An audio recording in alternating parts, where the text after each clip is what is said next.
the Kryptonaut Podcast. I am Mark Storrs, and with me, as always, is... I'm Applebee's. Oh, and you've made fun of me. I'm Rob Morphy. Oh, I thought you were going to say Chili's. I'm not. But that would be misrepresenting myself. Chris is welcome to misrepresent himself. Okay. That's true. That's not how I fucking roll. No. No, I know. We're out trying to have fun, but Rob's all about being serious tonight. I know, really. You get a couple good reviews, and all of a sudden, you're off your fucking... That's it. You're still on pop probation. Well, I know. You informed me of that earlier. How do I get off this? First off, how did I get on it? Now, how do I get the fuck off? The Solway Spaceman debacle. All right, that's true. I was fucking... You know what the funny thing about that is? If you listen to that podcast as I did recently, you would think I live and die by that fucking photograph. I didn't realize how passionate I was. Honestly, I give like 2/3 of one fuck about it when we're doing it. But when I re-listen to it, I'm like, holy shit, this guy has made a lifestyle choice. You are. And that is, I am the Solway First Spaceman. You are. I'm really not that impassioned about it, but that night mistakes were made and mayhem ensued. You had a little bit of an 8-ball in your voice. A little bit. Yeah, but it wasn't. It was not that. I was not coked to the gills, though I absolutely sounded like I was, and I'll be the first to concede that. But perhaps I mixed some meds, drank a little fancy time, and you know what? I'll try to be better. So I understand now why I'm on pod probation, but how does a motherfucker get off pod probation? You roofied time. I roofied the dickens out of myself. But it was legitimately a roofie. It was non-intentional. Right. Yeah. So we have an eye on you. You're doing good. Wow. Your probation officer's super happy.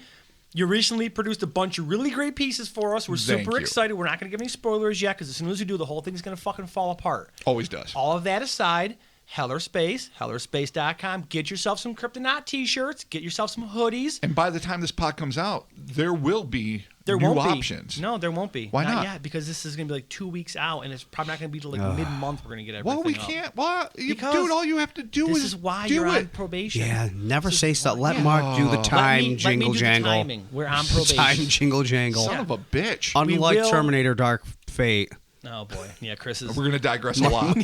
No, This is one of those fucking cold opens that just went way off the rails. No, we're good because we're talking Heller Space, we're talking merch, we're talking Patreon.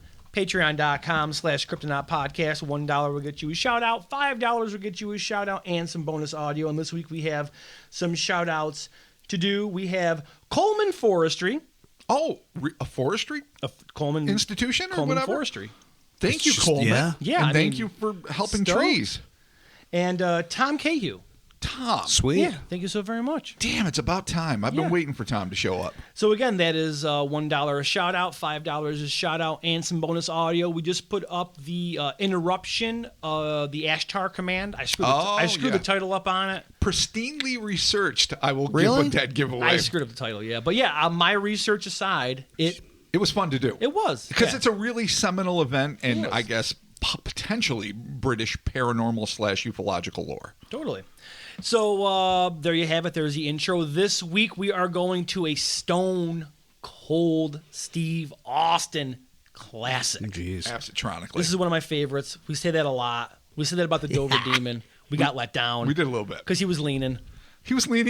Yeah, that's you know the deal. What he was? He was winded. He was winded. He was put tired. a lot of effort into being here. But now this one's totally different because this is a seminal case. We're talking about the Pascagoula Abductors. We are. And it's fucking phenomenal. Yeah, this is a big one. So whatever, second only perhaps to the Betty and Barney Hill abduction, which of course is renowned. I'm sure it's not the first alien abduction that ever happened. Certainly, probably not even the first in the United States, but it is the first that was seriously publicized. It was the one that kicked off the 20th century idea of alien abduction. Definitely. And of course, Betty and Barney Hill were abducted by creatures that seemed to be at the very least prototypes for the Greys and were certainly the inspiration for the aliens we saw in Spielberg's Close Encounters of the Third Kind. But this case, while maybe in historical context is second in importance, was at the time far and away the most famous alien abduction case the world over. And there's a lot of material out there on this. You've got documentaries, you got books, you got all kinds of stuff. There's so much stuff. So do yourself a favor after you listen to this pod, dig in yourself. See what you can find. There's always new stuff coming out. So check it out. But let's get started with Regarded by many researchers to be one of the most pivotal extraterrestrial events in the history of American ufology, this genuinely disturbing case represents one of the most exhaustively chronicled, not to mention outright bizarre, alien abductions on record. Boom goes the dynamite. We're talking the Pascagoula Abductors. Oh, finally. About goddamn time, too. I mean, it's only episode 120-something. We were going to get there eventually. Dude, Look at... We get there dude. When we have to get there. We do. Yeah. We arrive when the time is right. When the time is just perfect. There's sort of a Taoist flow to how these stories happen. They happen when they need to. If that's what we're going to call it, Rob, we're just going to stick with that. You know that's me. You are. In my heart. It's true. You are. I look like a Buddha. I fucking work like a Taoist. Nice. All right. Nice. As always, let's set the place. Located in Jackson County, not far from the Alabama border on the southeastern tip of the state, is the small coastal community of Pascagoula, Mississippi. Already known as the home of a paranormal phenomenon known as the Singing River, which tragically was a place wherein a cluster of local Native Americans allegedly drowned themselves rather than be forcibly removed from their ancestral lands. Oh, Jesus, that's dark. In the early 1970s, the name Pascagoula became synonymous with the phenomenon of alien abduction. Well, better than the self-drowning. Yeah, better than the mass drowning of indigenous peoples. Yeah, a lot better. Yeah, that's in a terms real of paranormal hotspots. Yeah. Let's opt for that. Yeah, all right. On the evening of October 11th, 1973, 42-year-old Charles Hickson and his work buddy, 19-year-old Kelvin Parker, were angling for hardheads near an old grain elevator on the shores of the muddy Pascagoula River. The two natives of Goshen, Mississippi, were both employed by the Walker Shipyard, where they had bonded over a mutual love of fishing. Oh, that's a nice little outing with a buddy. Fishing. Yeah. Here's fishing. You can be 42 and 19, and if you love to fish, buddies for life. There you go. Not having much luck, Charles suggested that they relocate to the rusty iron piers of the decrepit, long-abandoned Shaw Peters Shipyard, where he had recently landed some redfish and speckled trout. Kelvin was hesitant at first, knowing that they would have to trespass on private property to fish there. But his older buddy assured him that there wouldn't be any trouble, and the pair made their way to the new location, not once suspecting that this abrupt change of venue would put them on a collision course with the unknown. Oh, it's how it always starts. You're Unexpectedly. Fishing, the next thing you know. The unexpected. I feel like Egg Shen at the beginning of Big Trouble in Little China. But that's how it always begins. Yeah. Very small.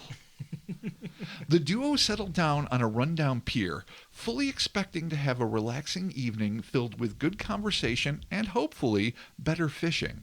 What they could not have imagined was that they were about to have an encounter that would be so extraordinary, so outright terrifying, it would change both of their lives forever. The first in a series of progressively peculiar events that would plague them on that ill-fated eve occurred at approximately 9 p.m., when the men suddenly spotted a bluish pulsating light reflected in the water before them. Seems simple enough. Convinced the police were there to haul them in for trespassing, Kelvin began to reel in his line. But as the men turned to face the music, they were both astonished to see an odd, football-shaped craft with a pair of rounded blue oscillating lights at one end, swooping down and coming to a halt about 1.5 feet above the swaying marsh grass behind them. So we're into it. It's like almost instant. Immediately. You're there. Yeah. Fish one spot, it sucks. Fish another spot, breaking in. No, well, not really breaking it. Trespassing a little, trying to hit up the hardheads, the catfish. Boom. UFO. Unsure of what they were seeing, the startled men dropped their rods and leapt to their feet. Their initial curiosity quickly giving way to abject terror. Charles estimated that the proportions of the tapering oval vehicle were some 8 by 40 feet, while Kelvin thought it was much larger, figuring it to be 12 by 90. Considerable difference, excuse me. Well, no, but the proportion saying it's 8 or 8 by 40 8 tall by 8 tall, 40, or 12 tall, by, which is right. some 4 feet taller, but by 90, So this thing is super long. according to Kelvin. Well, is it long or is it wide? Yeah, that doesn't. What are they saying? There's not. Where they're missing a dimension. Well, yeah. Well, they can only see it in 2 dimensions. The ones they're looking from- at, when which they're is looking height at and it. width. Okay, got Okay. it. Like they don't know depth. Right. Based right. on this, yes. Right. Yeah, an 8x40 is uncomfortable. Yeah, but fucking 12x90, perhaps more so. You got more ceiling space, though. In all other respects, however, their reports of this oddly illuminated object tallied, and both agreed it floated at least a football field away. It's about 100 yards away. So yeah, so we got 100 yards distance, a little difference, but who knows? Maybe one of them really sucks at measuring size with their eyes, and the other one's really good. Right. But we're going to mention every fact that we can find. We have to. Charles and Kelvin were rooted to the ground, gawking at the bluish thing when they suddenly heard a soft buzzing noise emanating from within the mechanism. Kelvin tried to calculate an escape route, but they were surrounded by water on 3 sides, and their only available exit was blocked by the UFO. Oh, you're cornered. The fucking it. You're cornered. Just when it must have seemed as if things couldn't get any weirder, the 2 men were suddenly blinded by an intense light as a hatch opened on the side of the pointed, ovoid object, revealing 3 of the strangest creatures ever chronicled. Charles recounted the odd encounter. I jumped to my feet, looked over at Kelvin, and he looked plumb strange. Then a door opened and this brilliant light came out of it. I couldn't figure what in the world was happening, and all of a sudden, right in the end of it, this opening was laid up and 3 of them just floated out of the thing. They wasn't on no ground. So, End quote. Dope. So all right. So the ship's floating, door comes down, then these dudes just float out. Yep. Like the Undertaker move. Everything's an Silhouetted Undertaker. Everything's an Undertaker. Super silhouetted by the bright light behind them, pulling a complete robotic everything. Undertaker. Yep. Yeah. On a side note, I got Undertakered by Chris the other day. I opened the door to come into his house, and he's just coming at me like this. Oh, 2 middle he fingers can't and a see gentle it. flow. 2 middle fingers, and he's floating across the room. And he apparently started from his room. How can you do that? Yeah, I don't imagine. It's how he walks. Define He walks gravity. on like his toes, and it looks like he's floating. Yeah. Yeah. I can't stand that. I mean, I love it, but I can't Yeah, stand it. it's Anytime funny I 'cause see something floating in a horror film, I I'm was terrified. telling him, I'm like, dude, I could have just started in the living room and waited for you to open the door and just went toward you like 10 feet away.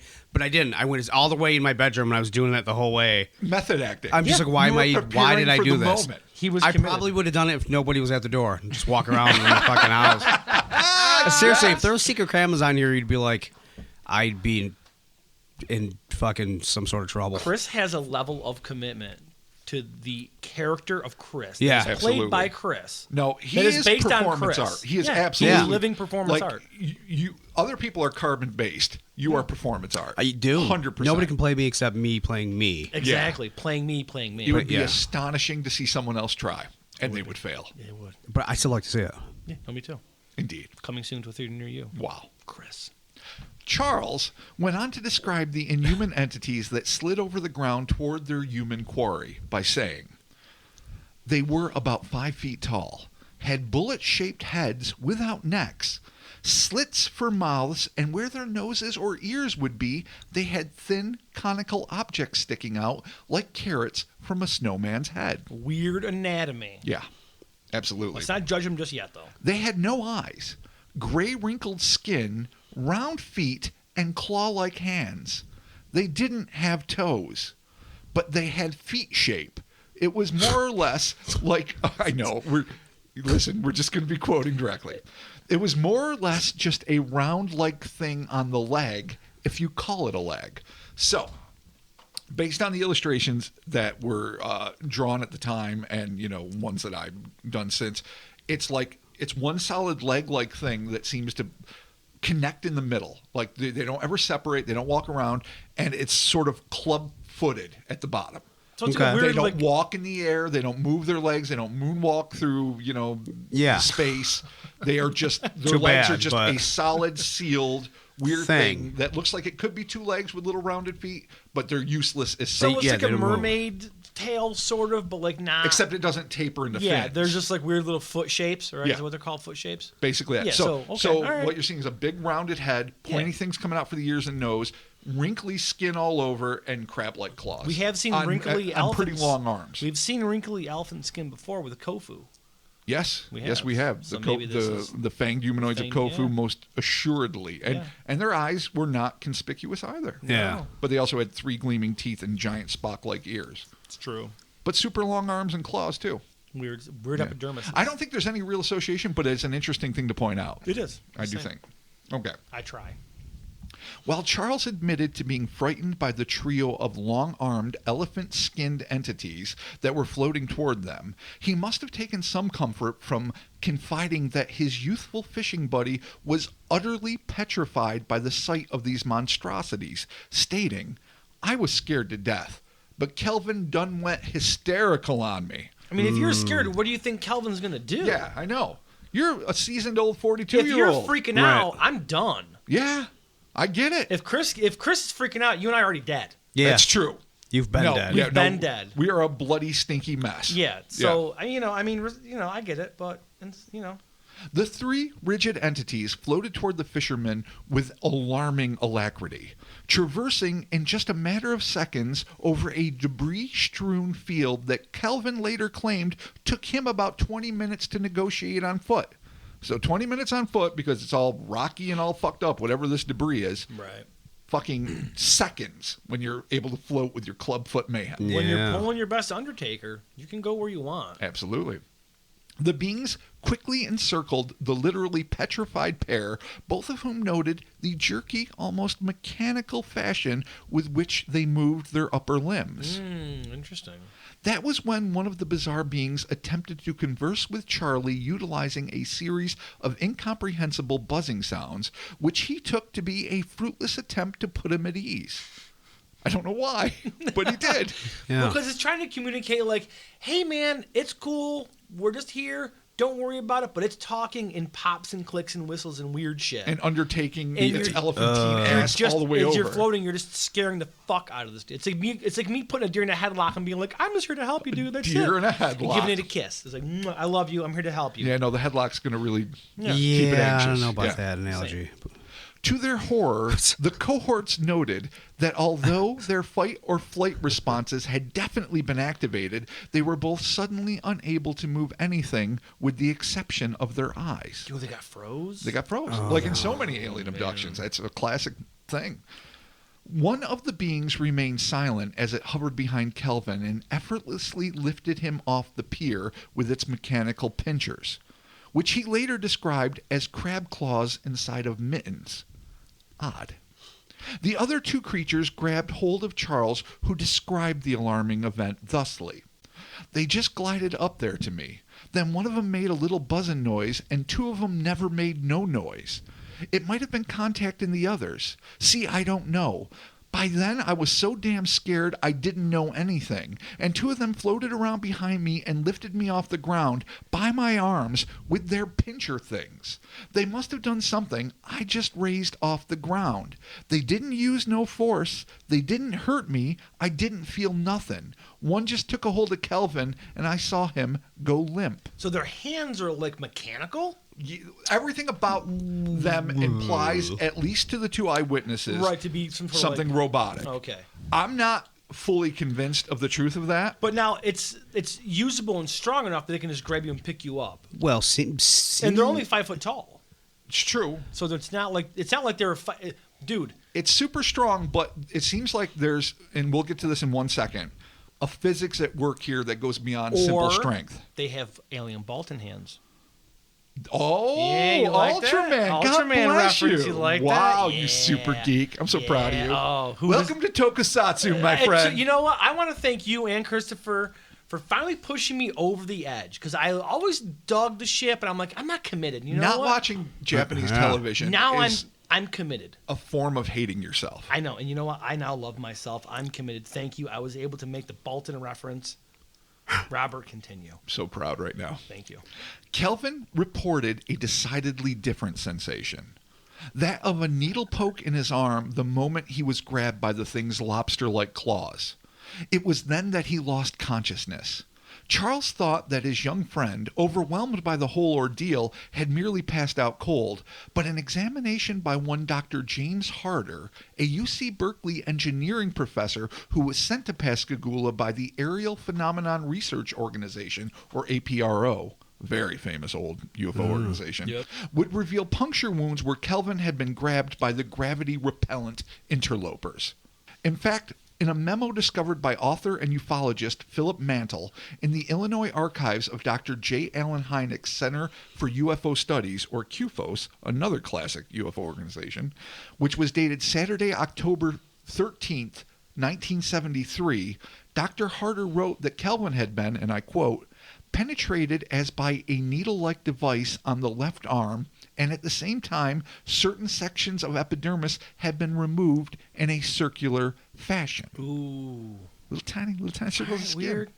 Charles related that while his experience of being levitated into the ship was upsetting, it was not altogether unpleasant. Although his arm would bleed the next day where he had been grasped by one of the creature's metallic pinchers. Kelvin, on the other hand, had an altogether more ominous perspective on what he'd endured as he was taken into the craft, claiming, my damn arms, my arms. I remember they just froze up and I couldn't move. Just like I stepped on a damn rattlesnake. I passed out. I expect I never passed out in my whole life. Okay. There's a lot to unpack, but his arms. Damn arms. His damn arms. Damn are false. snakes. Damn your eyes. Yep. Damn my arms. Damn, yeah. Damn your Damn arms. Damn that my snake. eyes. Damn the metal pinchers. I appreciate and respect the rattlesnake reference. Because Well, you of know course. he's probably gotten bitten by a rattlesnake before, and he's like, "Shit, my feet don't work." Because you know you immediately get like paralyzed, and then you have how long? Yeah, does it have like what was it, that brain paralysis? No, I think Venom? when you I have, don't know. so long before like your foot is just dead. Before you got to go Oh, with yeah. anti-venom. Instant atrophy. Now listen, I'm not a snake expert. No, and none I'm of us sure are people are gonna herpetologists. leave us 1-star reviews like, Mark doesn't know shit about getting bit by a rattlesnake. But I'll tell you this: 0 stars. 0 stars. Yeah. Mark don't know shit. As a matter of fact, you owe me stars. Yeah, You're no, so dumb. You're so dumb. Mark is so dumb. He owes me stars. Review me well, you fucker. Here's my podcast. Review my podcast with better stars because you're an asshole. Here's where we find out that it is not mere strength of these 5-foot-tall, elephant-skinned snowmen of space Okay. that lifts up these people. All right. The three creatures not only continued to inexplicably defy gravity, but the moment they touched their human quarry, the men also found themselves to be suddenly lighter than air. Oh, interesting. Physics. What do you mean? Like they felt lighter Like than all of a sudden they're air? just like balloon people. I don't know. I mean, yes, they suddenly floated the moment Which- they were touched. They weren't being hefted up by the sheer strength of these things, Right. though as automatons, potentially, maybe not. They might have been super strong, So- but who the fuck knows? Some sort of atmospheric change, perhaps? No, gravitational. I don't think it has any bearing on the atmosphere I was whatsoever. thinking maybe it was something with a bubble. You know? You Yeah, get but it? all right, maybe? maybe, but I don't know if they formed a bubble around them. It was invisible and energetic. So in that sense, Damn maybe it. somehow it was atmospheric. I don't know.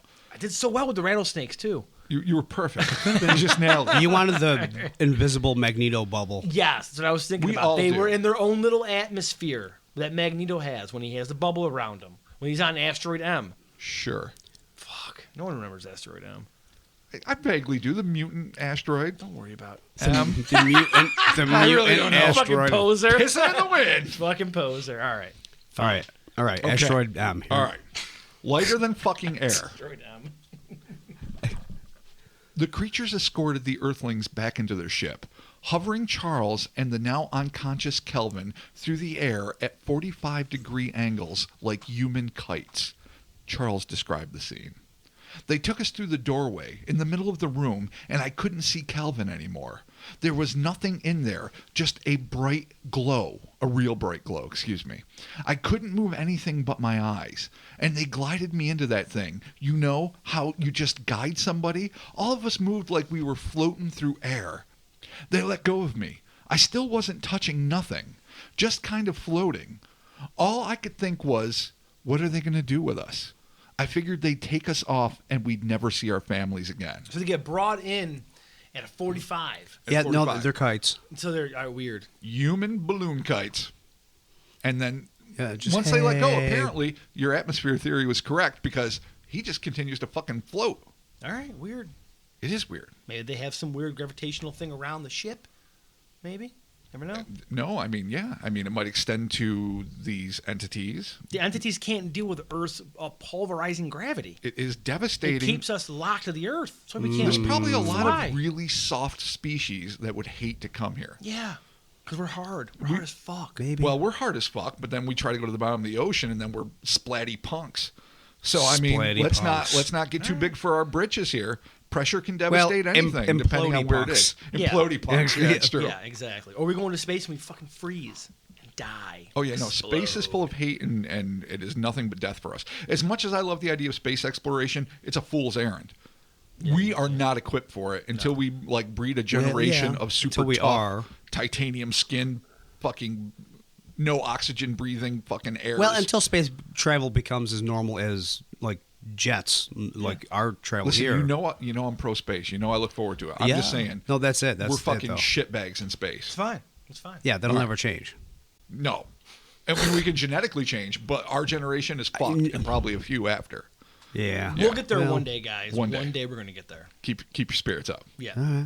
It was at this point that things went from disturbing to distressing, as Charles, who's pleased to be released when unheeded by his peculiar hosts, claimed that while he levitated a few feet off of the floor inside of the furniture-free, brightly illuminated craft, a big, football-shaped mechanical eye, approximately 7 inches in diameter, emerged from the unbearable brightness of the curved wall.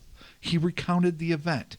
Some kind of instrument. I don't know what it was. I didn't see anything that I could call an instrument that I've ever seen before. It wasn't like no X-ray machine.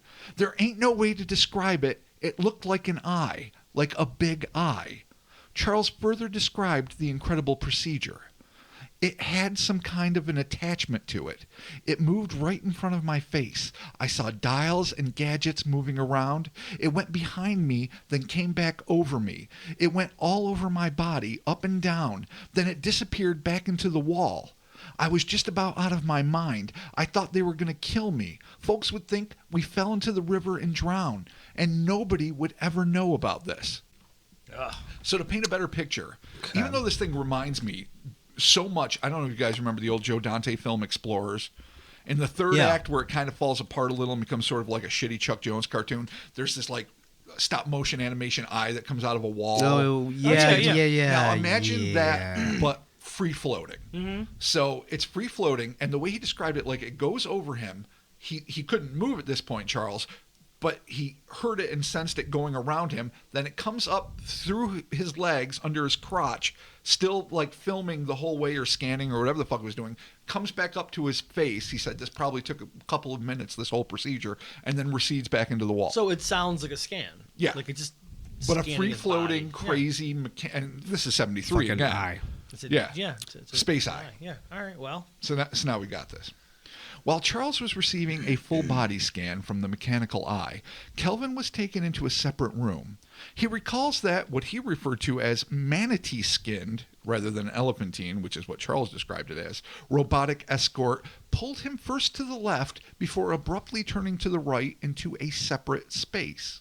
For decades, it was believed that Kelvin had been unable to recall what occurred next during his abduction ordeal. And as such, for the better part of half a century, only Charlie's half of the story was recounted. But in reality, the young man had been so deeply traumatized by the event that he kept silent about it for nearly 45 years. Now we're going to bring this shit to light. Well, he brought it to light first in his books, but we're bringing it to we light can't now. take credit for this. Well, no, I didn't infer this psychically. We're not breaking news, this. We might be breaking news for people that are only familiar with the constantly reposted version of the story. Okay, all right. But anyone that's like balls deep into this and read the books and really deep, no, it's going to be like old hat. Well, not that old, 2018. All right, sort of breaking news. According to his account, when the teenager's eyes began to adjust to the ungodly brightness of the private room, he saw before him what he described as a beautiful table that appeared to be made of glass or some other transparent, semi-reflective material. The airborne automaton deposited the still paralyzed youth onto the odd examination table and took its leave. It was at that moment that a strange glowing object about the size and shape of a deck of cards floated down from the ceiling, stopping in front of Kelvin's face. He heard a distinct clicking sound, then the object proceeded to fly in a circle around his cranium, pausing and clicking on both sides and back of his head before floating back into the brightly lit ceiling. So instead of like a full-on football-sized eye, he's got Right. a little glowing deck of cards, So he's getting some different scan. and it's getting a different kind of scan. Or maybe it's just two different pieces of equipment. He compared it later to the sound that an MRI machine makes, because at 19 he didn't know. Right. But as a seasoned, senior Okay. citizen, Yep. he had suffered some heart disease and a stroke. So then he knew what it was like, and that's what he felt. It was like a super advanced version of that in his All later right. years. And MRI machines are fucking terrifying. Well, yeah, they're loud. They're Yeah. loud. That sounds like a Unicron eating a planet. It really does. It does. It's just And you're, noisy. stuck, and you're It's never fucked. in an MRI machine because it's awesome. No. Yeah. No. So yeah, no, it's always freaky. Within moments, there was a strange quote-unquote ruffling sound, and another entity entered the room and approached the still immobile angler. While he could not be positive regarding this much more humanoid being's gender, Kelvin believed that its long hair and delicate features gave the distinct impression that he was dealing with the female of the species. The female doctor. Which is a whole other breed All of right. cat, because for many, Okay. many years, the only things you ever heard about were like the carrot ears to nose, wrinkle skin. But now we're talking about a female Yes, Potentially. Pascagoula abductor. absolutely. Okay. Unlike the ostensible androids that had captured the two men, this being seemed to be human in every way save one. The middle digits on each of her slender hands were impossibly long. Oh, God. Yeah, icky. It's a big fuck you. It really is. That is a super flip off. Yeah. When she flips you off, it's like this big. It's unknown if Kelvin expected this more familiar feminine being to handle him with a delicate touch.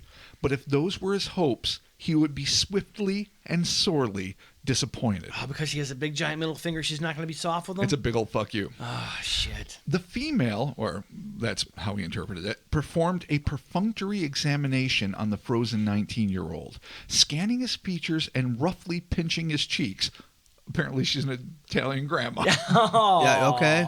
Oh, little Bobby. Oh, The big look old at you. Oh, the pinch. little Panucci. Yeah. Oh. It was then that, without warning, she grabbed Kelvin by the throat and began to squeeze with incredible strength. Like an Italian grandmother.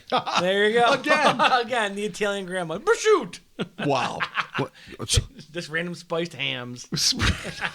just spiced Italian meats? Yeah, just spiced Italian meats. Again, then enough. Grams has you by the throat. Capicola. Oh. Gabagool, ah. As he involuntarily gasped for air, the feminine fiend jammed the elongated fingers on her free hand down his throat and began maneuvering his uvula, Oh, God. which would make me puke instantly. Well, Just touching okay. it, 100%. like flapping Just it around. flipping it around. Ah. The horrified teen experienced a searing rush of pain as he felt the woman's narrow digits probing ever deeper, penetrating up into his sinus cavity. Oh, she turned around and went up? Oh, she got icky. How long are these fingers? Like, he only says That's pretty they're long. longer than any human, but like, to me, they as the story goes on, they just keep getting longer and longer and more fucking horrifying. in the beginning, I'm thinking they're this big, but if they're going in his cavity, in his sinus, did they touch his fucking brain? Like, he got like the worst neti pot ever.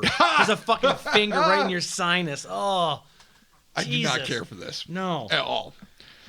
Kelvin could feel a warm rush of blood run down his throat, and just when the anguish seemed unbearable, a telepathic voice exploded in his mind, asserting, "We are not going to harm you."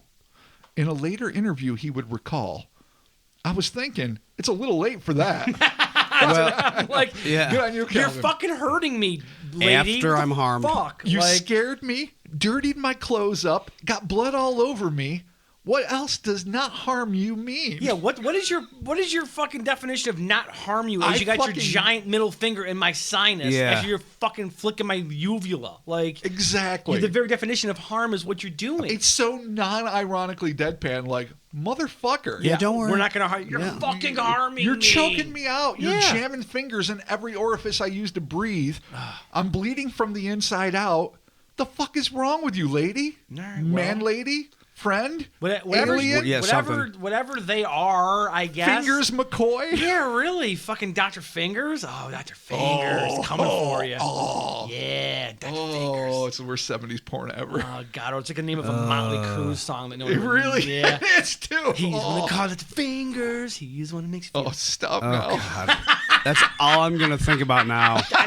Dr. Fingers. Dr. fingers. Please stop. All right. Please stop now. With that, the woman took her leave, and the same or identical wrinkle-skinned robot lifted him off the table and floated the woozy teen back into the main chamber of the ship, where Charles was being supported by the other two automatons.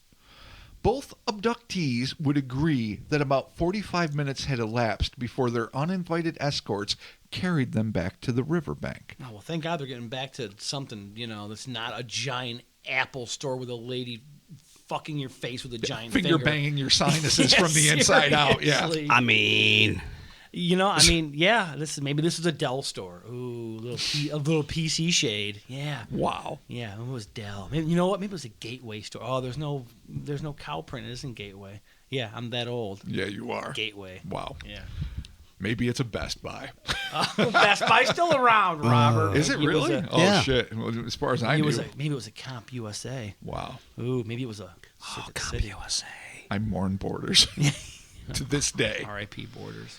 As Charles snapped back to reality, he found himself lying on the ground next to the pier, facing the water.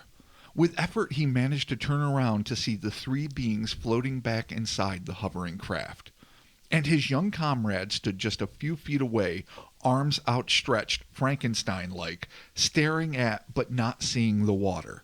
In his own words, I saw Kelvin standing there, staring out at the water. He was in shock. I've seen men in shock, and if you don't do something pretty quick, they'll die. I started going over to where he was. I've never seen that sort of fear on a man's face as I saw on Kelvin's. When I got to Kelvin, I had to slap him a time or two. No. Well, What do you got to do? It's shock. Trying to help him out. I finally got him to where he could say something. He said, Charlie, what in the world was that? I said, son, I don't know, but they didn't kill us. Pragmatic to the end. Wow. Charlie alive. Hickson. Jesus, what was he? Sam Elliott? It's like, son, I know, is he so grizzled? I don't know, but they didn't kill us. We're alive to fish. Not today. That's what matters. We're gonna roadhouse these fuckers across the galaxy. Wow. Oh, he actually died. That's a in the lot of roundhouse kicking. But he died in Roadhouse. He did. He got the knife. Yeah, in he him. got the stabbing. But he was avenged. He was, but was he really though? Well, I don't know. Does a vengeance ever really count? It never brings you back from the dead. Yeah. No, It never really makes things better. Patrick Swayze could roundhouse that entire fucking city into paralysis, and he would and Sam Elliott's still dead. Yeah. So revenge. Think twice. That's one to grow on. There you go. Within seconds, the terrified duo stared in continuing disbelief as the self-illuminated object rose straight up and shot up into the atmosphere, leaving both of them cowering on the ground with the understandably overwrought Kelvin weeping and praying. Even in his distressed state, Charles realized that their tale would simply be too bizarre for the average person to believe, and for the next 40 minutes, the two men sat in Hickson's parked car trying to calm themselves and make some sort of sense out of what they'd just been through, according to Charles. I told him, son, ain't nobody gonna believe this. We just got to keep this whole thing to ourselves. Oh, you got to start the cover up. Yeah, that's how it All right, begins. well, you have to. Doesn't last. Kelvin, who was about to be married in less than a month's time and wanted nothing more than to put this inexplicable event behind him, adamantly agreed. Despite his initial reticence to go public, on their way home, Charles had a change of heart, wondering to himself, what if it's a threat to our country? A patriot to the end. Well, yeah. And he made Kelvin pull over at a payphone. So it was Charles' car, Kelvin was driving. Kelvin assumed that his coworker was checking in with his wife Blanche, but in actuality, Charles had taken it upon himself to call nearby Keesler Air Force Base in Biloxi.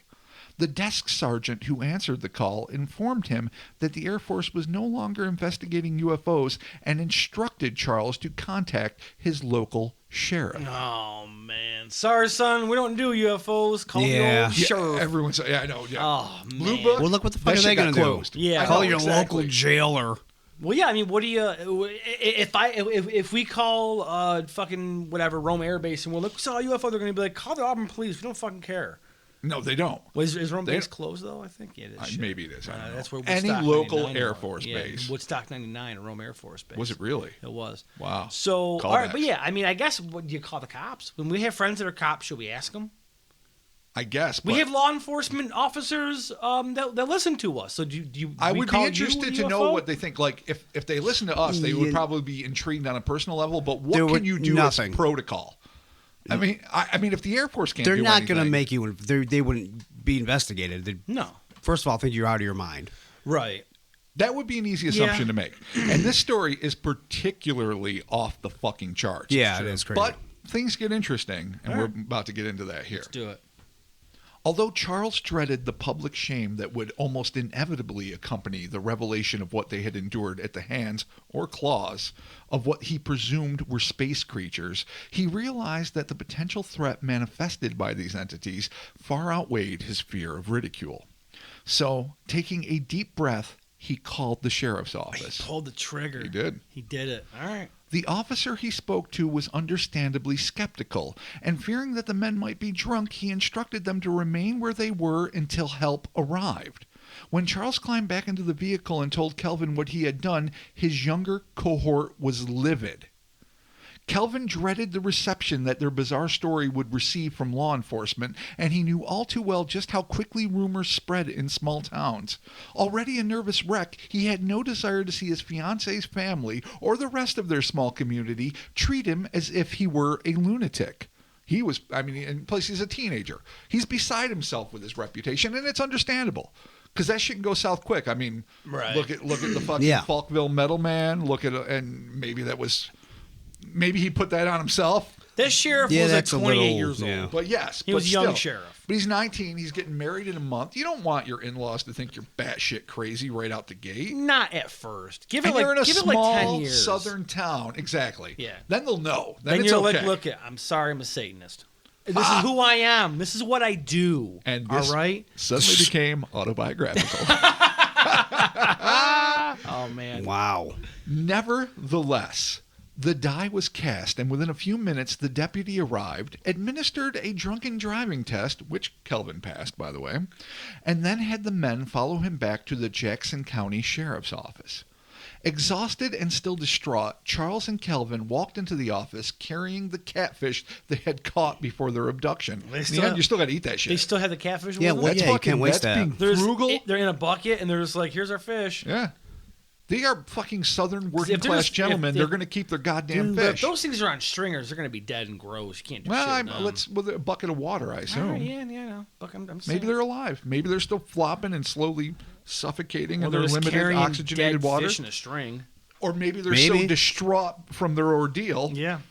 but they didn't leave the bucket behind. They still said, you know what?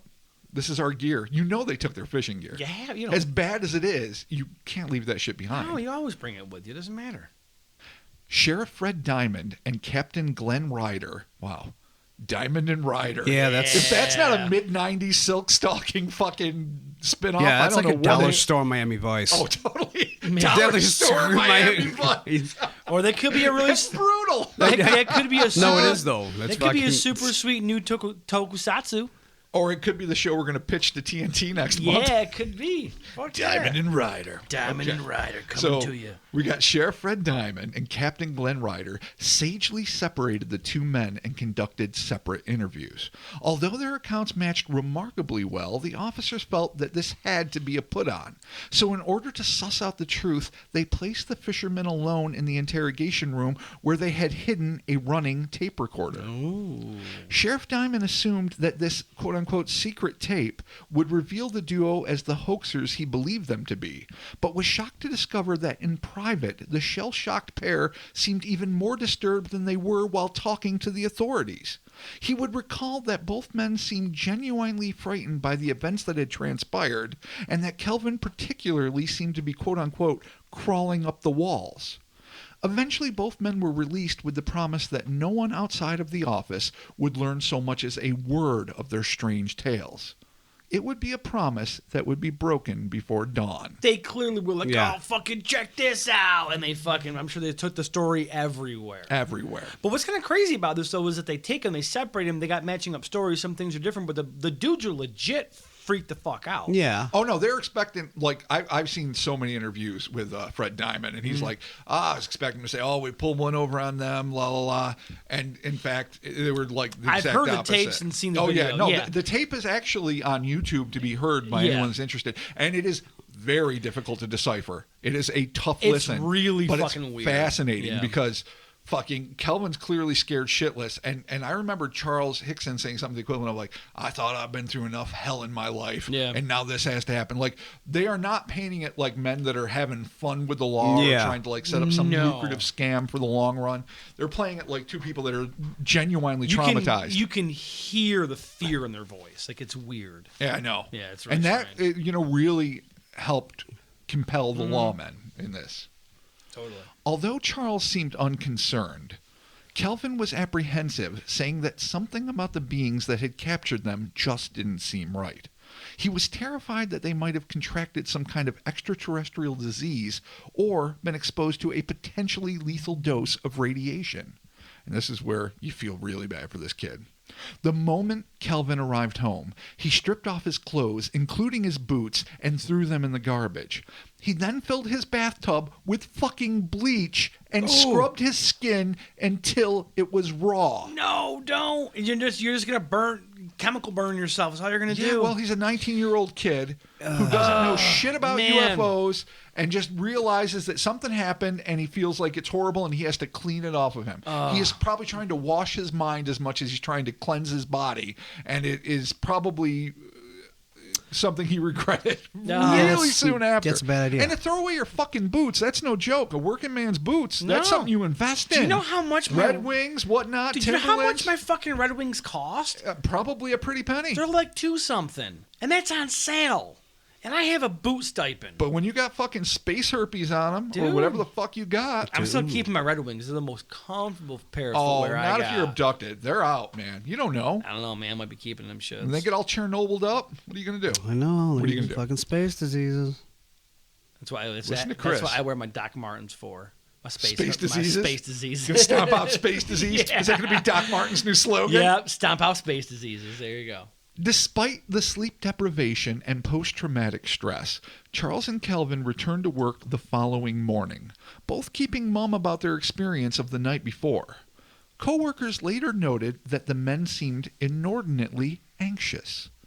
Hours after punching in, Sheriff Diamond telephoned the men and broke the news that reporters were infesting his office trying to uncover more information regarding the abduction.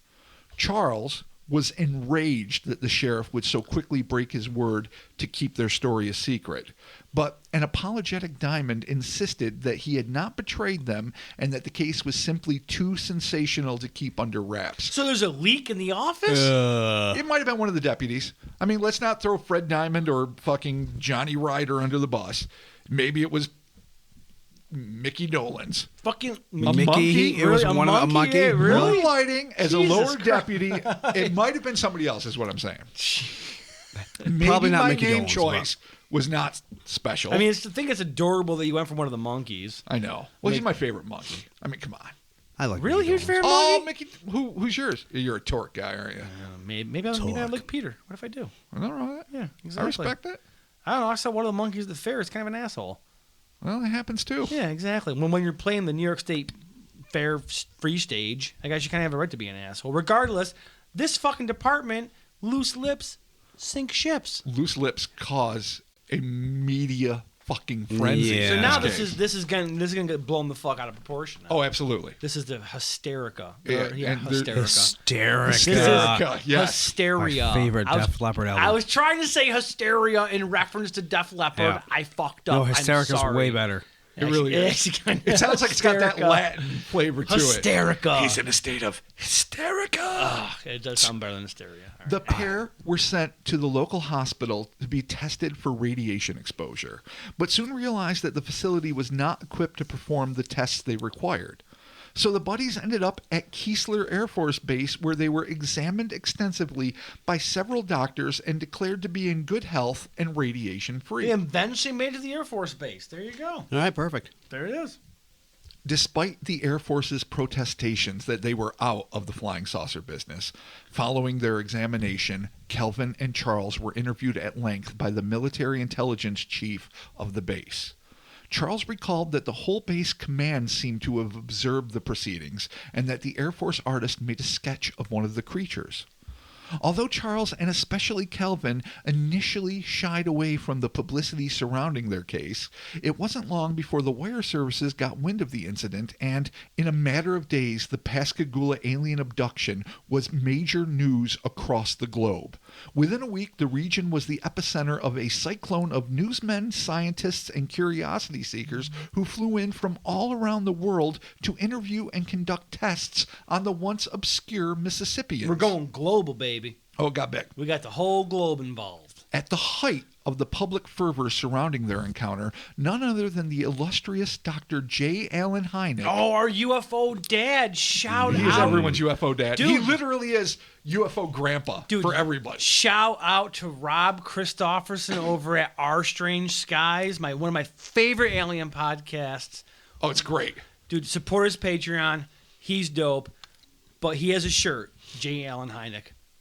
Our UFO dad. Oh, I didn't know that. No, seriously. Oh, how have I not fucking seen that? He's got 2 Hynek shirts, and they're fucking great. Oh, Rob, that's stupid. I'm only pissed we didn't do it first. Dude, well Rob, done, sir. Dude, Rob well is the played. best. What up, Rob? Check his show out, Our Strange Skies. Oh, do anyway, it. You won't regret it. Our Okay. UFO dad, J. Allen Hynek. And let's speak about him for a second. Let's do it. Who was a consultant astronomer to Project Sign, Grudge, and Blue Book. You know, the big fucking 3. He's the dude. That's why he's our UFO dad. He was there for all of it. As well as the founder of the aforementioned QFOS, Center for UFO Studies. So if he didn't do it all, plus, you know, I don't know, the advisor to Steven Spielberg on Close Encounters of the Third Kind, wherein he had a cameo, which is that beautiful fucking slow dolly in on the silver goatee gentleman who I had no idea who the fuck he was as a kid. J. Allen Hynek. He's like, oh, he's a big scientist in this movie. I didn't fucking know. Who fucking Francois Truffaut's character was based on. Yeah. You know, just saying. J. Allen fucking Hynek. Dude, be about it. Anyway, he's there. He arrived and interviewed the experiencers. Soon thereafter, both eyewitnesses took polygraph tests, which they passed with flying colors. In the years to come, they would take many more such tests, including the more advanced voice stress test, and pass them all. They fucking own this shit. No implication of dishonesty. The polygraph test results, combined with the information on the secret tape and the compelling and unchanging manner in which the victims related their tale, convinced Dr. Hynek and others that the 2 men were telling the truth. And this is what fucking Hynek had to say. There was definitely something here that was not terrestrial. This was the first time I had seen for myself the profoundly disturbing effect of a UFO encounter on 2 ordinary human beings. It was impossible to be with Charlie and Kelvin, or listen to that tape and not believe that something terrifying had happened to them. Now that lends a huge amount of credibility to this case. It does. When Hynek's saying that, he doesn't fuck around. No. I mean, he was Johnny Debunker. I mean, Project Blue Book series aside, and no, I haven't seen anything past the first season because, you know, I don't know. I like my shit to be true. The Mothman episode sucked. Okay, I believe that. The fucking Flatwoods monster fucking ate the dilly. Yeah, you said it was a debacle. So that having been said, that show aside, I mean, this man fucking did the government's legwork for a long time. Fucking swamp gassing it in Michigan, doing the things that fucking he needed to do to make them happy. And then finally it occurred to him, especially after the Michigan incident, the one that got fucking Gerald Ford all up in arms, that maybe I need to start looking at this more impartially. And he did. A lot of people think he like fell into the true believer side, but I think he was an objective scientist through and through. And even though he did what all scientists should fucking do in the end, which is remain open to the evidence, the fact that he found their testimony and this experience so compelling to me is a testament to just how important this case is. That's a lot. That's a huge. That's huge. Oh, I couldn't agree more. Charles even agreed to undergo regressive hypnosis in order to elicit further details of the event. But during the process, he became so terrified that the procedure was halted.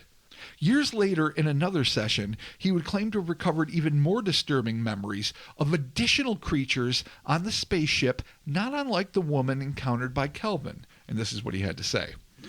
Under deep hypnosis once, I discovered something that still gives me chills. There were people on that spaceship, living beings in another compartment. They never came in where we were, and I'm telling you, they looked almost like us. Only thing I can figure is that they couldn't live in our atmosphere, so they let the robots come out and carry us inside. That was his assessment of the situation. So even though for years he wasn't aware of that part. Yeah. And we're going to discuss this too when we break it down, which is one of the most foundational things about this case that strikes me is that unlike most abduction cases involving Greys, they have an uncanny clarity of memory about everything that happened. Yeah, with the exception of a few parts. Right. All right. Yeah. But we'll get there when we get there. In a news report at the time, Sheriff Diamond revealed that scads of eyewitnesses had come forward claiming to have seen a UFO above the area on the night in question, including former detective, and I love this name, Puddin Broadus. Puddin Broadus. Yeah. Doesn't even give his first name. No. He's just Puddin Doesn't matter. Broadus. Puddin. Who told Captain Ryder that he saw something streak through the air on that same night. According to Ryder, Broadus, who had since passed on, was an honest man not prone to flights of fancy, and he said, Puddin's dead now, but he was a fine man, and he wouldn't make up something like that. I hope one day somebody says something like I that mean- about Oh, me. we all do. We all wish. Like Mark, a.k.a. Beard Puddin, long hair Puddin. He's dead now. He's dead. He's been dead. He's going to be dead. He ain't coming back. You know what Honest he is? man. Bad teeth. Good taste in metal. Yeah. That's Puddin Puddin. stores. Honestly, Puddin that could stores. be all of our epitaphs. Yeah, terrible, Yeah, pretty terrible much. teeth, great taste in metal. In the decades that followed, more eyewitnesses would reveal themselves, including retired Navy Chief Petty Officer Mike Cataldo, who revealed that he and his crewmates had all observed a UFO that resembled, and I quote, a large tambourine with small flashing lights at dusk on the same night as the encounter from nearby U.S. Route 90, which runs from Pascagoula to Ocean Village. I'm sorry, Ocean Springs. Jesus Christ. Can't even read simple words. Springs looks like village now. God, How I the do. fuck you did that? I don't bud? even know. Congratulations. You know what happens? It's because I look up sometimes and I think I have a word and I do not. Not at all. No. Way off. Still others have come forward in the 21st century claiming to have seen the entire event from a concealed location on the opposite side of the river. I mean, didn't even step in. Now, how do you? Jesus. You step Well, back and I- let that happen. You can't intervene. Apparently you can't. And even if you could, why would you? Help You your might get fellow fucked. band. From fucking Yeah. crab clawed elephant skin fucking pointy faced fuckalls? Yeah. Good point. Good point. All right. All right. Charles, with the support of his wife and 3 children, would eventually learn to embrace his role in UFO history, making numerous public appearances at conventions, appearing on public access programs, and even, and this is where it goes big time, turning up on The Tonight Show with Johnny Carson, as well as The Dick Cavett Show in January of 1974. Shit, you made it to See? Carson and to Kevin. I know, from public access see, I to see fucking Chris- Carson. Chris They has- scanned. They made it to Cabot. Oh, Chris has gears turning. You know, just because Liars. No, you Liars. Just See because you next the week. people are interested doesn't Dope. mean you're lying lying. dopists. Wow. Dopest. You. All right, we only have a few more things. Let's get to this. Cabot. Yeah, Dick Fucking- Cavett. who was a fine interviewer, by the way. That's what I'm saying. Wow. Kelvin, on the other hand, left the spotlight of Pascagoula. Kelvin, on the other hand, left the spotlight of the Pascagoula Circus and packed up and moved to Jones County, Mississippi, where he hoped and prayed he would find relief from the media storm with his family. The teenager was still reeling from the terrifying event, suffering abysmal anxiety attacks, and was hospitalized several times over the years for what has been described as an emotional breakdown. This poor bastard. It's a tough ride. Jesus Like Christ. he Yeah, said, that's he had failed marriages, even though I think he ended up back with his original wife, the Oh, one that he good. was marrying. Oh, He good. married that woman a month later. Right. I think they had some real tough time. Part of it was him psychologically processing this. which was a fucking nightmare. So he And was like, he was looking for no hype. He was super affected by this, clearly. Well, Charles was like, fuck it. You know, Blanche supports him. His kids Right. support him. Even his son, who was in the military at the time in Okinawa, Japan, he didn't even hear about this from his parents. He read about it in the Stars and Stripes military newspaper. Holy shit, Yeah, that's really? nice. And it's like, And then you realize, like fuck, this is Eddie my dad. Hickson's like, the fuck, Dad? This is my dad. Wow. Finding out on Facebook. And he had like fucking a young this daughter. is like this is like finding out on Facebook. Yeah, what it the truly fuck? is. It really is. We've all been there before. Oh my God. Really? A phone call? No. Yeah, no, Anything. not a phone call, not even a text Help a message. brother out. You read the Facebook thing and you're like, well, I can't like. What do I do with this? Yes. Do I put a frowny face? Do I love it? Oh wait, this deeply involves me. So glad I found out yeah, here. great. Yeah. Thanks. The Awesome. best. Sweet. Kelvin, we're going to wrap this up, would eventually come to terms with the incident, and that's the healthy part, and author his own take on the event in a pair of books, starting with The Closest Encounter, My Story, which was published in 2018. Okay. 10 years after the incident, in 1983, Charles co-authored his personal account with William Mendez in a book titled UFO Contact at Pascagoula. Check both those books out. Yeah. Grab them. And Hickson has another one even now that deals with information that has come to light since. They're on Amazon. Grab them. Just do yourself a favor and get them. Charles passed away in 2011, leaving behind one of the best known and exhaustively researched encounters in the history of ufology, and leaving us all to wonder what these things were, and of all the people on Earth, why did they choose this humble, hardworking pair from Pascagoula to be their victims? No, the Pascagoula Abductors. The Pascagoula pair. Bunch of jerks. Yeah, I mean, So much going on. so if you're listening, while you're listening to this podcast around this time, check out on YouTube. You can check out the tapes from the sheriff's office, where you can actually hear these guys talking. Like it's like a 36-minute interlude, of very difficult to discern, but still fascinating. If you audio. haven't listened to that, or just listen to it, check it out. It's one of those things you hear that you're like, well, shit, that's pretty convincing. If they're acting, they're doing a really fucking good job because they sound terrified. Well, here's the funny thing: if they're acting, and I don't think they are, I think I can say not dead at up. all. Johnny Carson and Dick Cavett aside, I know Charles came out early and kind of embraced the idea behind it, but fucking Kelvin Parker was in hiding for years. He loathed it all. He'd pop up occasionally and do a little discussion, but obviously he was facing mental illness issues that maybe didn't all stem from this, but certainly were exacerbated by it. And he didn't write his book until 2018. This happened in 1973. No, it sounds like his life fell the fuck apart because of this. Right, absolutely. And Now, whether he had wasn't something- interested in hyping it up. So here, my point is this, and I'll let you say your thing. If this was something concocted by two shipyard workers to like turn a buck in the UFO frenzy of the fucking 70s, Right. post I don't even know exactly when Cherish the Gods was published, but I assume it was before then you would think they would have both masterminded a much more lucrative scheme than they did. Like Charles didn't write his book until 83, 10 years later. Right. Kelvin waited 45 fucking years. None of them were making bank on this at all. And they never changed their story through all the years they were telling it. No. To me, that's compelling. Not to say that it was 100% what it seems to be, which is an alien abduction, but that it was not a ruse concocted for profit. No, I don't believe that it is either. And again, whether because his life did fall apart so hard. So hard. And again, I mean, the Falkville Metal Man, yeah, it's kind of like he put everything in motion and then kind of made his own life Yeah, collapse. well, it's hard to see So- if Jeff Greenhaw Yeah. was a man that fucking set himself up and just stuck by his guns. Right. Or if he was a guy Well, that really yeah. just slipped into some weird shit. And Dude, he got rode that fucked Metal by it. Man into the fucking ground. He got Groot slang. He got Groot slang with that Big fucking time. Metal Man. But with these guys here, like, I guess my idea was that either whether or not this guy had something going on before the abduction happened, or God forbid, if this abduction caused this terrible fucking this horrific shift. And it would be a traumatic event. Emotionally in this guy, where he's just, and people definitely experience terrible fucking things in their lives that cause just a lifetime of anxiety and depression and all kinds of terrible fucking shit. Absolutely. But this dude was like severely impacted by this to the point where he didn't fucking talk about it.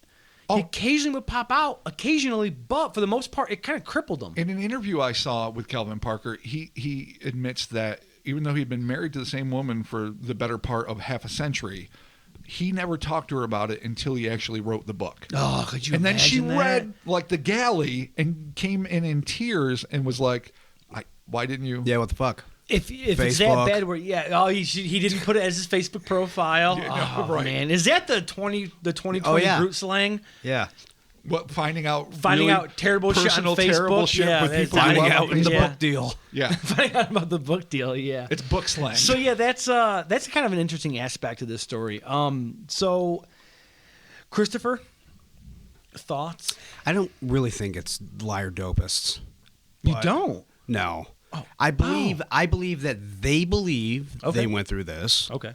I agree with that. That's really, I think, the only fact is I believe that they believe it. Just depends what You it believe their was. belief. Okay, I got you. I mean, they clearly seem to believe it, and they seem to be on the same page. Just depends. And they didn't. I mean, while granted, they both eventually made, I guess, whatever modicum of minor profits you make from Yeah. UFO books. You're making maybe what, 12 grand? If that. Not even. Oh, you'd be lucky on a lucky day. Yeah. Yeah. And maybe, but to no, honestly, they ain't making T-Public money. no. Hellerspace.com. Wow. Maybe Nice they were drop. 100 errors. I don't know. We are financing a small yacht for T-Public at the moment. Oh my God, jeez Thank you Louise. for all of your support. But honestly, these guys, to put yourself through, and now remember this is Deep South 73. Sure. This is no fucking around. This is a small town. Now, a small town anywhere in the United States, north, south, east, or west, man, you're going to get a ration of shit if you're an outsider. Dude, 73 Deep South Mississippi? Right. Listen, I'm not There trying it to is. indict the Deep No, South, but I'm not. I'm just saying it's a very conservative environment wherein anything that's outside of the norm is going to get fucked over. That's a whooping. But like I say, that would happen in almost any small town. That's a whooping. And to come forward, and you know what? They got a lot of support actually. Oh, Once, really? Once the cops realized that they weren't like talking shit and trying to pull one over on them, they were very supportive. Like, I think it was the sincerity with which they talked, the mass of polygraph and then voice stress tests that they passed. Right. And then all of these investigators, and you got to remember, it was, I mean, as much as we live in a time where people are once again fascinated by the unknown, back then there were like literally parapsychology branches in every major institution. Like the beginning of Ghostbusters isn't a joke. That was supported by legitimate institutions, and these people came in like gangbusters and APRO and QFOS and all sorts of motherfuckers. And, dude, reporters from everywhere. And you know, certainly they were maligned and people made jokes, I'm sure. But a lot of people were like, these guys have very little to gain and all sorts of shit to lose. Well, I'm glad that they got support. That's awesome. But Even in 73 in the Deep didn't help South, that's Kelvin good. much though. Kelvin Well, still yeah. because you know No. what that guy wanted? He wanted to pay his bills and start his family. He and wanted not to get be looked married, at like yeah. a fucking crazy person, and he had a hard time. Shit, Yeah. I feel So bad for him. everyone's pretty much on board that there was no reason to fake it, and they believe at least that this thing happened. Yeah, no, I agree with I'm that. totally on board. So yeah. moving So we got on. that. I mean, it's an alien. Not Bigfoot. It's not. No, it's not Bigfoot. I think we can all agree. It It's is not a rod. It is not. It's not a ghost, a rod, or a demon. It might be a demon, depending on your perspective on All right, extraterrestrial. yeah. I'm not saying I think it's demonic.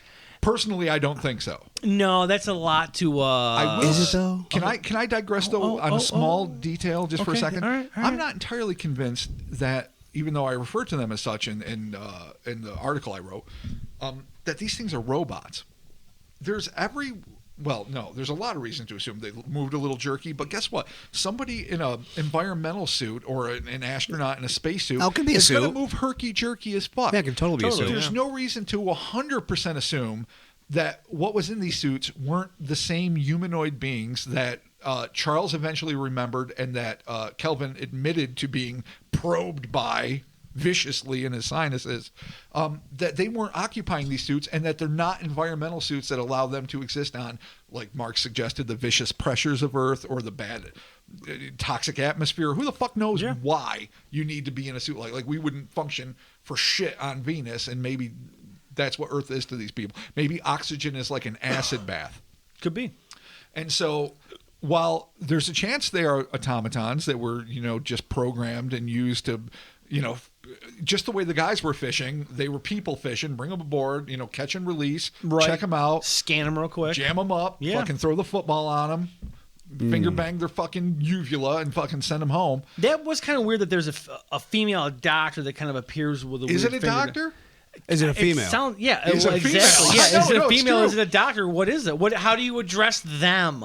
What do you say? Hi?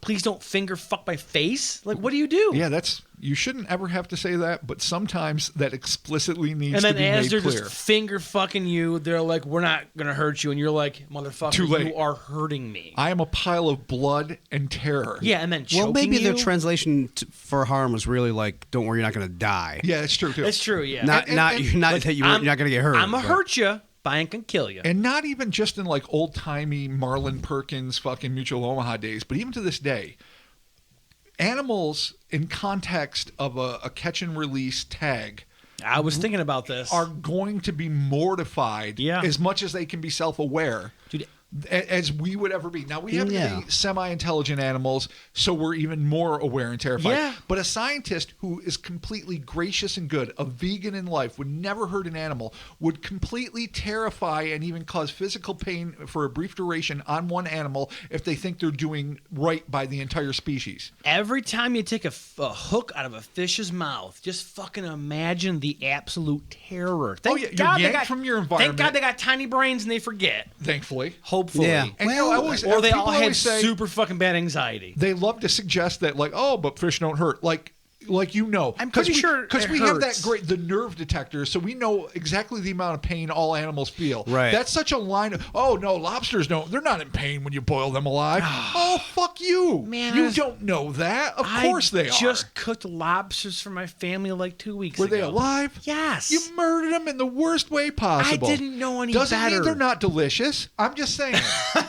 Chris and I, Yeah. lobster was our I've jam. killed so many lobsters. Yeah, it was You'll his never job catch for- up to my murder of lobsters. No, it was his job for a while. Yeah. Fucking He was a lobster fish- Mengele over here. Christopher was before he was slinging beers, he was slinging fish. He was our local fishmonger. It's true. Listen, I'm not here to He judge. did not enjoy the elderly. I'm not. Oh, wow. He did not. I didn't enjoy the job. He didn't enjoy the job. But But he was good with bananas. we all eat meat. Yeah. Meats. Sundry meats. Yeah, that's true. We do that. So I'm not trying to be a hypocrite. What I'm saying is, who knows what these things feel like? And while I pray they're not bright enough to suffer unduly, Right. the moose or other slightly more advanced mammals that are being tagged and released, even if it is for the overall good of the species, are going to be traumatized to a degree. When it happens to human beings, even if these things are completely, merciful in their technique and have absolutely positive agendas for the overarching, existence of our species, it's still horrifying. And who's to say that's true? They might just be scientists who give no fucks, like old school, like Mary Kay fucking scientists that are not even real scientists, like putting lipstick on a bunny and fucking dropping shit those in their eyes. assholes, They might yeah. not even give a fuck. Yeah. But yeah. they might be the giving a fuck kind, and even if they are the giving a fuck kind, they still won't care if they think what they're doing Right. is for the ultimate good of our species. So, Christopher, Well, do you yeah, think yeah. that this is aliens? I mean, it sure as ball seems that way. Because I think but Rob that's and I are like we're in like Flynn. We're there. Let me say this. Yeah, but why swimwear. not? But why not a tulpa? Why not an ultra-terrestrial? No, let me throw this out here before you guys digress any further. I'm just using your logic Give me a minute. against you. Dude, if I was Tila, he's Hordak Wow. with know. his horde. He is. Yeah. And Hordak is the best, I love at least in Hordak. She-Ra mythology. Exactly. All right, but if I said may, Tila. will Sorry, you- She-Ra. Wow.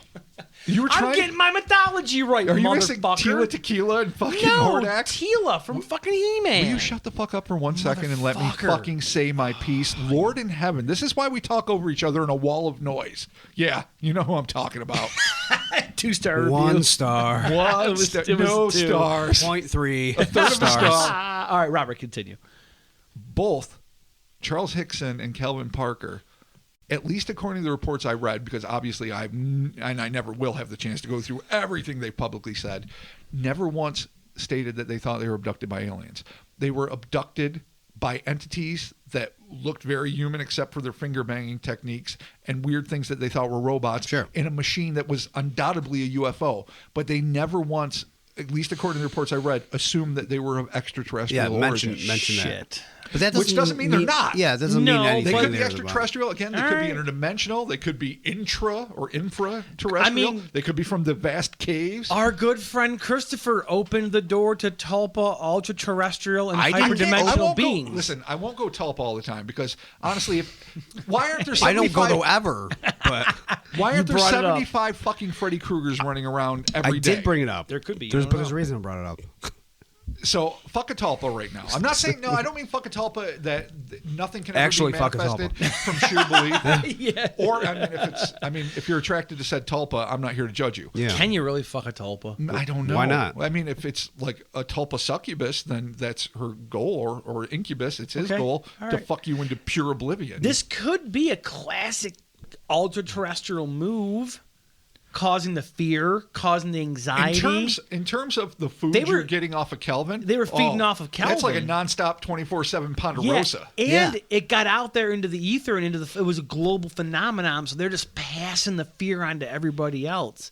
But you had the true warrior of J. Allen Hynek on the fucking front line. You were pretty hopped up on that, dude. I love J. Allen. I mean, Hynek. what He's better? the- Listen, he's the best. If you're dude. gonna feed off something for the rest of your life, if you traumatize a human to always believe that, then you're all fucking yeah, set. dude, you've got the fucking cow. I'm just saying. You got the cow. You're If milking you got the teats fear of toxin fear. to make them see the shit, Yeah. they're gonna be traumatized forever. Dude, milking the teats of fear. So it could be an ultra-terrestrial. Could be an extraterrestrial. But it didn't really work with Charles because that man No. fucking processed No. it. You know what he credited it with? He credited it with being a Korean War veteran, a combat veteran Oh. who had seen life and death shit. No shit. And he was the first to say that, Kelvin was just a kid. He'd never been in this kind of this position. dude's hard as so he fuck. processed that shit, told his family about it. His family was 100% supportive. Like never once saying, "Dad, you're fucking crazy." Or, Dude. "Dad, fucking put the bottle down." Like they got him his back and No, this fucking dude survived. This dude made it through the Korean War, and he's like, I saw some shit. I'm gonna see some more shit, but you know what? I'm still me. It's funny. At one point, he said, "This was the scariest thing that ever happened to me," and then he went on to say, "I'm also scared of snakes. If I see a snake, I'm fucked up." Oh. This was scarier. See? So it goes in his order of existence: Pascagoula fucking robots, snakes. Korea. Yeah, no, I feel on the order of snakes. fear. I am fucking deathly terrified of snakes. Really? Yeah, Oh, I love terrible. snakes. Oh my god, I get so Yeah, I fucking don't- Spiders freaked can go out. fuck themselves. No, Yeah, they're the Right worst. in their fucking little sphincters. Spiders, rats, bats, and snakes. Well, rats are scummy, but bats? I love Batman. rats. Bats. Yeah, they Bats scare- are the they friend of scare me. Batman. Fruit bats are adorable. Yeah, flying They're foxes. not all like All right, like rabies carrying toothy nightmares. Yeah, they don't look like pig nose Nosferatu flying in your all the face. time. Oh, Sometimes true. they do. All And we've right. all encountered those. We have. I've swacked a bat or two with a broom because that shit was trying to get up my face. But for the most part, I try to be really amicable with bats.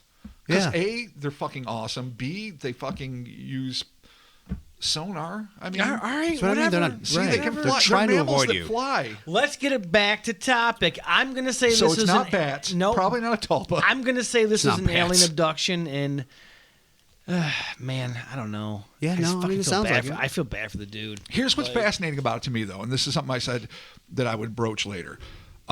Even though they both Kelvin and Charles underwent hypnotic regression, and Charles, I think, actually met with Bud Hopkins at one point, like the legendary regressor. Yep. They remembered the bulk of the events without any additional help. It is super atypical of what has become abduction lore in the 20th and 21st century. I know that in the 50s and the contactee movement, which is a whole different thing, Right. there, people were seeing Nordics and weird things. And then throughout the 70s, the glorious era of the 50s through the 70s, you can Yeah. find tons of stuff where people are seeing really anomalous robotic and Hopkinsville goblins and all sorts of things. Yeah. And this is not just a throwback, but like it seems to be like that cusp between, and you almost have to wonder, is this, like old theater owners, this is going to be a bad analogy, but I'm a man who loves cult movies. Like drive-ins and theater owners used to have territories. You almost wonder if at some point the batshit, like if fucking Earth was like carte blanche for anyone that just wanted to come crazy here and take some people or fuck around or talk to people, and then suddenly the franchise got switched to the Greys. Because it seems like after yeah. a certain point, Yeah. they're all Greys, reptilians, mantises, and an Right. occasional Nordic. But before But not then, Pascagoula. Yeah, it was it was all crazy. sorts of fuck-alls. It's Totally. like just those crazy bug things in Canada. It's Flatwoods. I mean, on and on and on. Yeah, I could see maybe that, but it's also hard to. It's hard to go back in time and see what catches on No, you have to- in pop culture. You're right. You have to filter it through the pop And culture perspective. Chris is absolutely right there. And You have there's to see not what's much of happening, a- why it's happening. Yeah. There's not much of a pop culture perspective for the description of these aliens that they're giving. I though. got to say, No, not for all of this. us are Grays. are experts on. Really, we are experts on like science fiction cinema, horror cinema to a degree, cult cinema in general. I mean, we have libraries on the stuff. We've talked about it for years. We're almost as passionate about that as we are about cryptozoology and ufology. There is like if you know the Thetis Lake Monster and fucking Horror at Party Beach played on TV a week before in Canada, and Creature from the Black Lagoon have been around. You can see contexts on which an event that is either Tulpa-esque and or hoaxed would be built. There is no context. There's no fictional context on which this was built. And these guys had nothing to fucking gain and a lot of ridicule. I mean, unlike a lot of times when we can say, and they never turned a profit, like this all the way for Spaceman or on and on. This, they eventually turned a minuscule profit. If you're talking but about on the other hand, if something happens to you, it doesn't mean you should never exploit it. at most $15,000, not really worth it. You know, You can, like literally, Kelvin part of this day talks about one of the things that has been great for my marriage is we can never afford a vacation. If a UFO convention pays for his plane ticket, Good he for pays him. for his wife's plane Fuck ticket, yeah, good for and they him. go to Phoenix, Arizona, or wherever, and do the sites together. That's not exploiting something. Well, it is exploiting something. That is not It's like- exploiting a real thing, but it's not necessarily manufacturing something so you can live high off the hog. Yeah, you're not living Kardashian. no. high. The only one that ever got fucking rich on UFOs is fucking literally Eric Von Daniken. And I'm not saying, Yeah, really, but he would be the first to seriously, admit yeah. he was just speculating. He wasn't claiming this shit or that. He's saying, could Well, this be? wait, Could this be? Let's not forget Giorgio Tsoukalos with his With my crazy maze-ball hair. Yeah. And you know what? What's that right there, Robert? What is that? Dude, See that? if you, all you It's need is a little ancient- product. It's ancient alien hair right Wow. there. Yeah. All right, so It's something. It's Wow. maybe level 1.5 Stamos, a third of a Tsoukalos. In about 2 weeks, you're going to notice this glorious mane, go skyward. I can't wait to draw It you resurrects with like rock and roll metal it hair. resurrects like Jesus. It goes Are you up. trying to be like Vegeta? Oh my yeah, God. yeah, Vegeta hair. Well, Kinda fucking cool, Tsoukalos has Vegeta hair, He no does. doubt. Yeah, no, mine eventually, when it gets to about almost to my shoulders, it decides to go up to the heavens where it once came from. Okay. It resurrects So, like Jesus. your All right. masturbatory fucking glory of hair aside, we all agree that they believe that they saw something. They're not trying to manufacture it solely for profit. It is absolutely unique, even though it's difficult to ascertain what it is. It became, for a while, the most famous abduction phenomenon in history. I think it's finally settled in second place after the Betty and Barney Hill thing, Yeah, but totally. not by a large margin. This is still super. This might be the most famous thing we've ever done, with the exception of Killer Bigfoot. And so I think it remains one of the most fascinating accounts, not necessarily because we can easily give it explanation, but because it is so well known. Their stories have never changed, even if things have been added to it, through revelation, and that there's a lot of corroborating eyewitnesses. Now, some of which might have just been jumping on the bandwagon, like, oh, there's UFO craze, I saw one. But others, yeah. like, Yeah, I no, mean, I agree. lest we forget Puddin' Broadus. Oh, yeah. God. And his R.I.P. Puddin'. unimpeachable character. R.I.P. I'm Puddin'. saying there's a lot of really intriguing elements to this, and Totally. it definitely bears another look, even All if right. it can't be proven. There it is. Yeah. Christopher, closing thoughts. I mean, All right. It's what else? Are you it's, convinced it's, a little It's, that something weird might have happened? We might have him on board. there's no evidence either way. The only thing I know or I believe is that I believe that they believe a thing happened. Whatever that thing was, Okay. But- there's just no. Some people have called it like a hypnagogic state, like they were coming out of like a semi-dream state. Two people can't do that. If it was one No, 'cause person, if you could, I we would do that all the easily time. I could think it could be anything from the classic diabetic coma, never take diabetes or the devil off the table. diabetes. It could be anything, but it's two people. So two people to have this, two people with vastly different agendas. One's Yeah. like, fuck it, my family supports me, I'm going to do this. Others like, I'm going to have terrible troubled marriage and put myself into a hospital because I'm so fucking stressed out multiple times. Totally. these people are not collaborators. They had two vastly different perspectives on a very similar event. And to me, that at the very least lends credibility to what happened. No, totally. So I think in some way, shape, or form, we're all on the same page. Ish, as much as we can be. Normally, then we from where we are, from where we start from. Totally. I definitely something happened, and it's fucking bat shizzles. Totally. So there you have it. That is our take on the Pascagoula Abductors. As always, be sure to dig into this, check it out for yourself, share your theories, your comments, your thoughts on the Facebook page, on the Instas, on the Twitters, on the Facebooks. Keep all those DMs coming on Instagram. I love talking to people on Instagram. You know why? It's easy.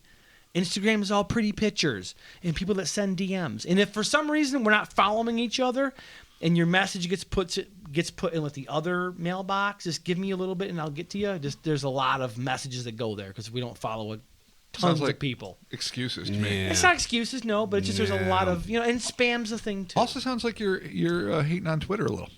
No, Twitter's fine. Twitter's great. The only thing that I'm kind of disappointed with and has really let me down is Facebook. But that's just a sign of the times. Shocking development. Yeah. And oddly enough, that's the only place you'll find Chris and I. Chris and Robert are going to be on Facebook. I'll be on the Instas and the Twitters. Thank you all so very much for your support, whether you're a Patreon listener or whether you're a Patreon patron or not. Patreon.com/Kryptonaut Podcast. And thank you who do. And those who can't, we understand completely. Thanks for enjoying the regular again, shits. man, there is a really cool Patreon hack, and people do it, and I tell people to do it. Sure. Like, pay $5. You can download all the episodes onto your computer or your device or whatever. Keep them. Clip it and then come back at a later date. Don't feel like you have to continually donate $5. Jump in when you can, pay for the content, but grab it all at once. For me, macaroni and cheese is not just a joy, but a necessity. I get it. Yeah, no, do I what feel you got to do. Just respect. Do it. And I think we're up to like episode 20, like 20 something for Patreon. Really? Yeah. Something like that. My gosh, we're getting pretty good. So, hellerspace.com. Check that out. T-shirts. We will, as I'll make no promises because clearly Rob will not be allowed to make promises, but I can tell you to keep your eye out for possibly a Pascagoula T-shirt. One or possibly two. True that. Depending on what I can get Rob to draw in the next week. Or we have been working our balls off on designs. We have had a collaborative. It's our collaborations are always good. It's like we're 2 decades deep in collabs at this point. Yeah, but you know what? Sometimes we hit I don't know, red tape. That happens. We hit things occasionally. But you know what? We overcome, we persevere, and then we put out 4 shirts at once. Because that's what we do. Those are the assholes we are. We're like, you want new T-shirts? Guess what? Here's 4. Buy them all. Boom. But there's always sales every month, so don't buy anything unless it's on sale for 35%. Oh, they're dirt cheap sometimes. When it's 35%, buy stuff. Don't do it if it's not on sale. So yeah. There you have it. There it is. Thank y'all for joining us, and we'll be talking with you soon. Don't get abducted. Yeah, no, by anything. Ever. It sounds horrible. Anything. I know I told the story before, but the one time I saw lights in the sky, my first thought was like, don't you dare.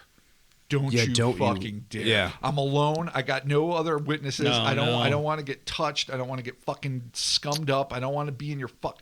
It's like, it's funny. I spend my whole life talking about it, and then when I really, really do see UFO, I'm like, don't you fucking dare. Yeah. I am not the guy. First off, I'm too heavy for your tractor beam. So fuck you. Nice. Oh. Anyway, it's a pretty creepy thing. If you've endured it, God bless you. Get through it. You know what? Calvin Parker, let that be an inspiration for you. He suffered for many years now. He's living high on the hog and vacationing in Phoenix with his wife. Fuck yeah, Calvin. Good Things for you. get better. Good for It's you, worth Calvin. it. The hardest shit is the stuff that makes you the toughest. There it is. We're talking to you soon. Baloney. Ha!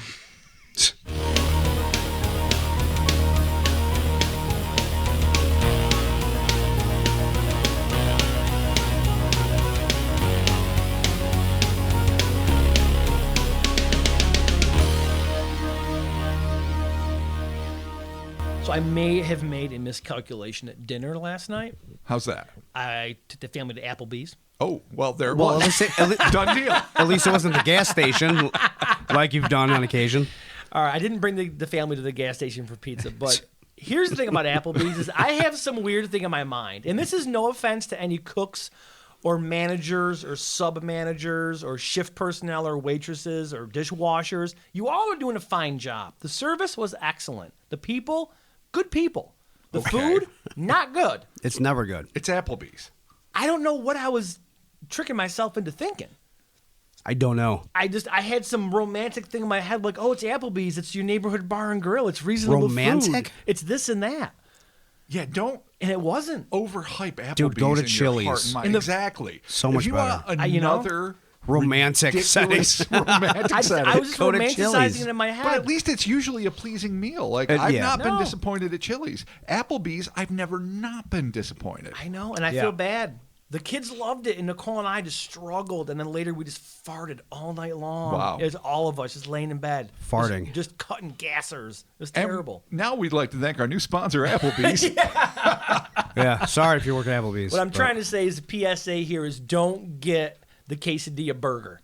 Oh. It sounds good. Well, first off, that sounds phenomenal. It's not because you're like a quesadilla and a burger, you can't go wrong. But you know what? You can go wrong real fast. Is it like a burger within a quesadilla wrap? Yes.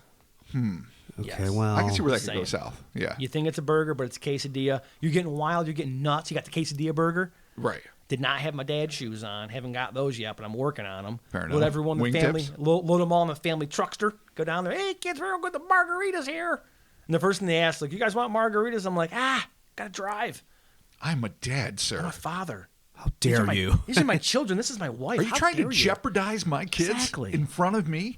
Yes. I'll murder you. There's your culinary corner from Mark.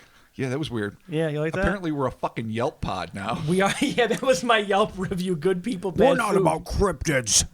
No more. Oh, we're definitely One gonna get star. We're definitely gonna get a 1-star review for this.